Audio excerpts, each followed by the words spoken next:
is a deeper question altogether, which is, what do you desire? What makes you itch? What sort of a situation would you like?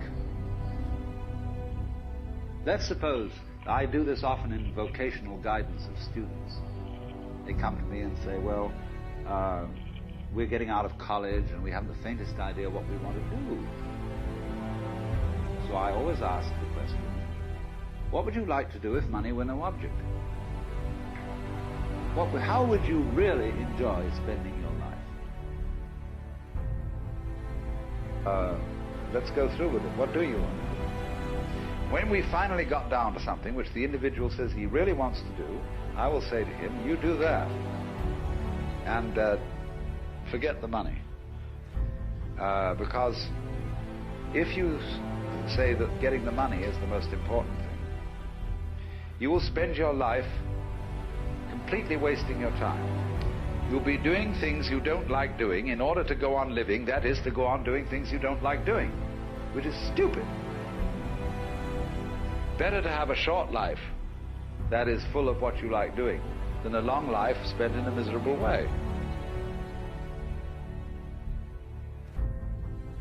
What else? Do what you want to do with your life, right? Don't go be doing something you don't enjoy.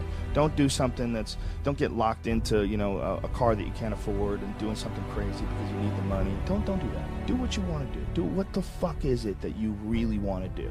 Because if someone else is doing it, you can do it, I mean, everybody makes their own path through this world, but a lot of people don't follow the path that they really fucking feel pulled to. Just for whatever reason, they got negative programming. When they were kids, someone told them they couldn't do it, or told them to take the shortcut, or take the shore route. That's a sad thing, man. When we're brought up in a world where the system dominates, and our hearts are left to be squashed and ignored in order to climb some sort of an imaginary ladder in the corporate world.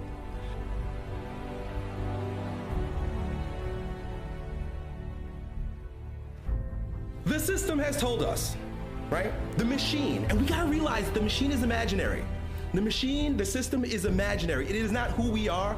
It's not what must happen. It's a choice. You can choose to participate in the game of the machine and the system, which says, go to school, go to college, get a degree, get a good job, get benefits, get retirement funds, and die. This is just an idea. This is a machine.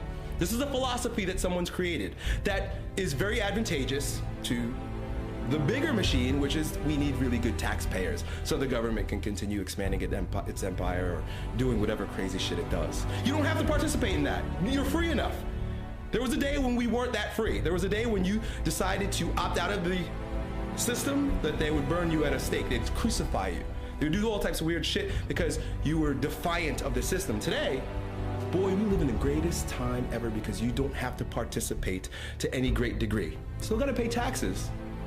But you can choose to play by your own rules. Never before has this been the case. You're having a problem getting up in the morning, like you described? Because there's resistance between the heart and your brain. Your brain has been conditioned by people saying you need to do this, you need to do that, you need to go through the drudgery associated with it being something in the system. Right? So just do what your heart tells you to do. You know why? Because if you love something, you're going to want to get up every single morning. You're gonna beg to wake up. You're not gonna want to sleep. I do what I love so much so that I am reading it to the last wink of my eye before I go to bed, and I wake up at 5 o'clock in the morning, and you know what I do? I put on headphones of somebody else talking about the shit that I love, philosophy, psychology, physiology, and I go for a walk. So the minute I go to sleep at night, I'm studying the shit that I love, and I get up in the morning and I listen to it while I go for an hour walk. I'm studying it as I'm going to sleep, and I'm studying it as soon as I wake up because I love the thing. I can't get enough of it.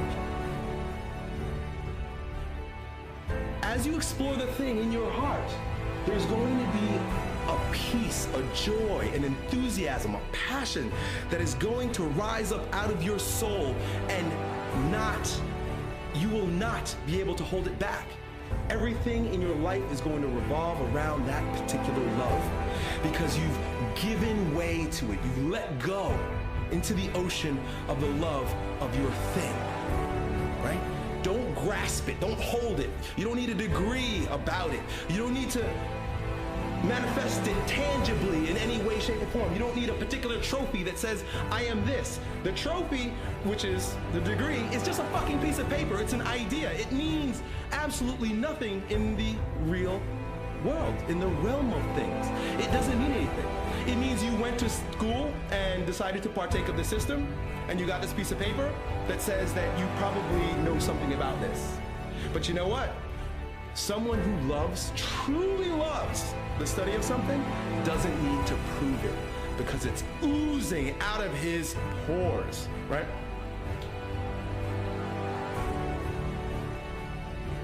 Begin now, because you're growing apathetic towards it, because there are all these barriers in front of you. Fuck the barriers! There are no barriers except the ones that you've decided to accept.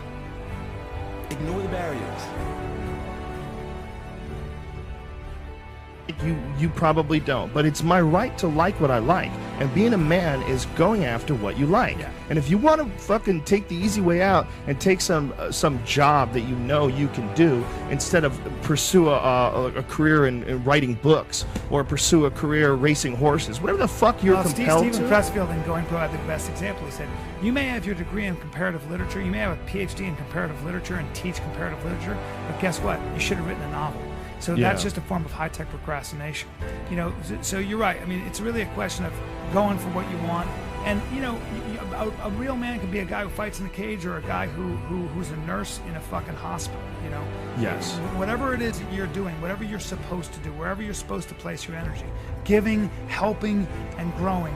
That's what we need to teach kids, and there's no better or worse. If you're supposed to be a carpenter, that's what, if you really enjoy it. I have a buddy who's a carpenter back home, and he fucking loves it. He loves buildings. Yeah. He loves the art of putting together a great room. He loves it when it's done. He loves that you look in this room and it's all mapped out. You're following the architect's plans and you're laying down things. And next thing you know, 3 months later, whatever it is, look what the fucking awesome kitchen you guys just built. Holy shit. Right. Like, he gets a deep feeling of satisfaction from that. And he makes a good living. He's got a good company doing that. But it's because that's what he's passionate about. It's because he actually enjoys his work. And it doesn't matter if it's that, or if it's being in a fucking band, or if it's, being a stand-up, or whatever it is. If you don't follow that shit, that's when you're fucking yourself.